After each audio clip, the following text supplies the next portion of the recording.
natin po, same na din po, naka-black interior na din po dito po, no? Dito po.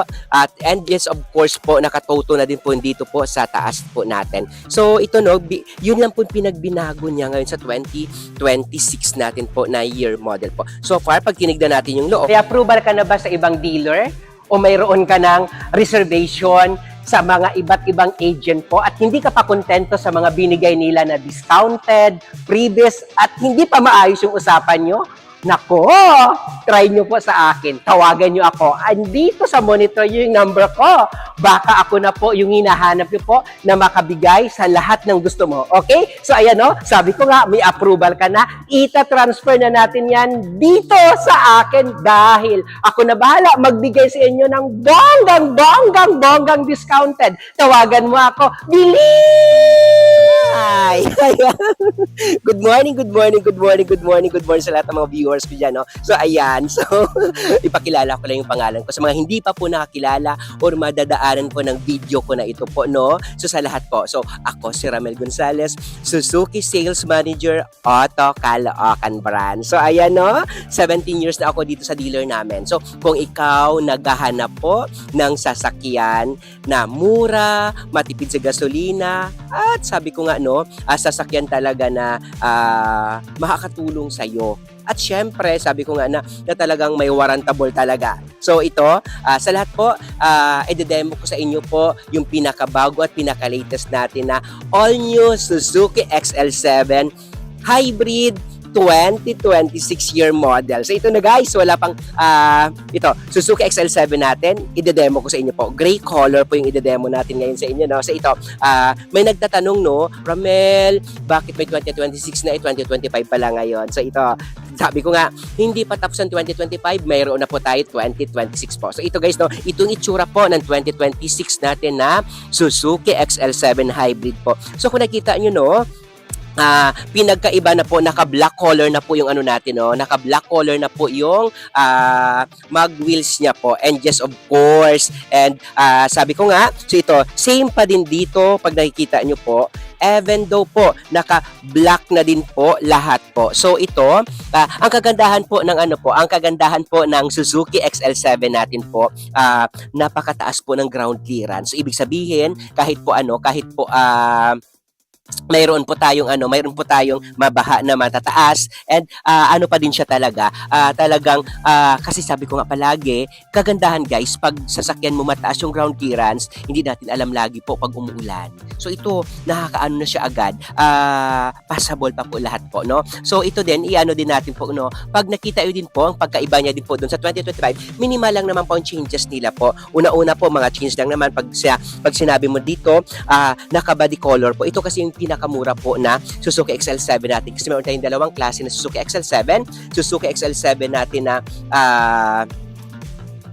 GLX po na monotone at saka Suzuki GLX natin po na two-tone. For so far as of now ngayon po, no, yung monotone natin po same na din po, naka-black interior na din po dito po, no, dito po.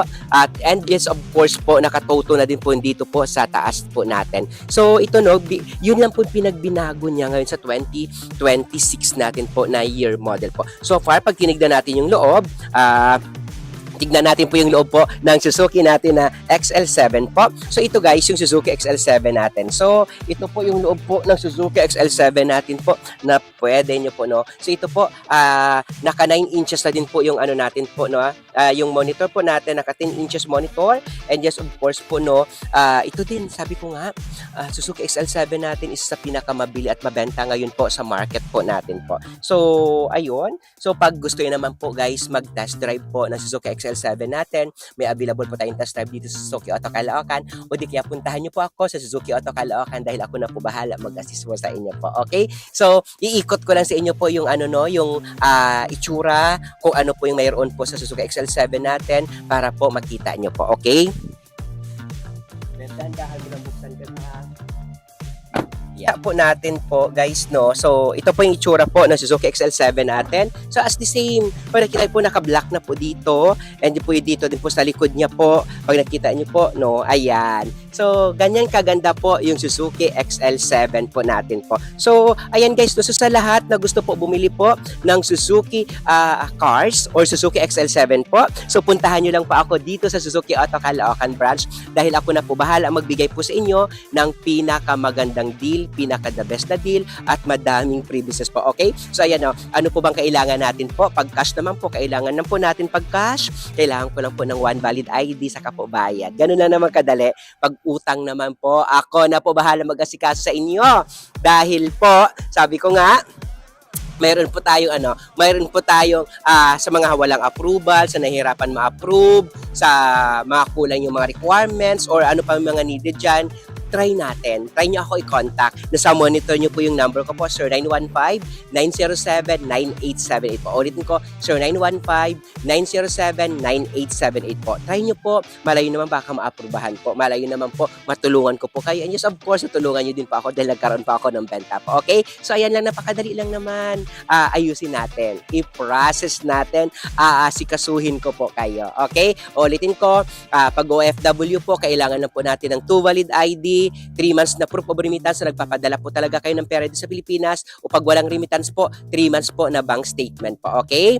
Then, kontrata mo dyan na may trabaho ka talaga sa ibang bansa po, okay? Then, pag dito naman, locally employed, kailangan ko lang po ng 2 valid ID saka latest po na certificate of employment po with compensation po. Okay, ayusin natin yan. Huwag kayo malungkot kung maliit yung sweldo. Ano po, try lang natin po.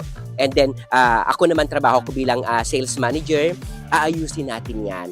Pag tatrabahuan ko yan, syempre pag hindi ko inaaprubahan, hindi naman ako makabenta. So talaga ayusin ko yan. Okay? So ayan, sabi ko nga sa lahat may mga kilala, sa lahat po ng mga gusto kumuha po ng Suzuki cars or sasakyan po na mura, matipid sa gasolina, try nyo po ako tawagan po. Okay, ulitin ko, yung number ko sa monitor po, 0915-907-9878 po. Ramel Gonzales po, na nagsasabi po, nasabi ko nga, ako nang bahala sa inyo po. Pwede din ako guys ma-follow sa lahat ng mga social media ko po. Meron po tayong TikTok account.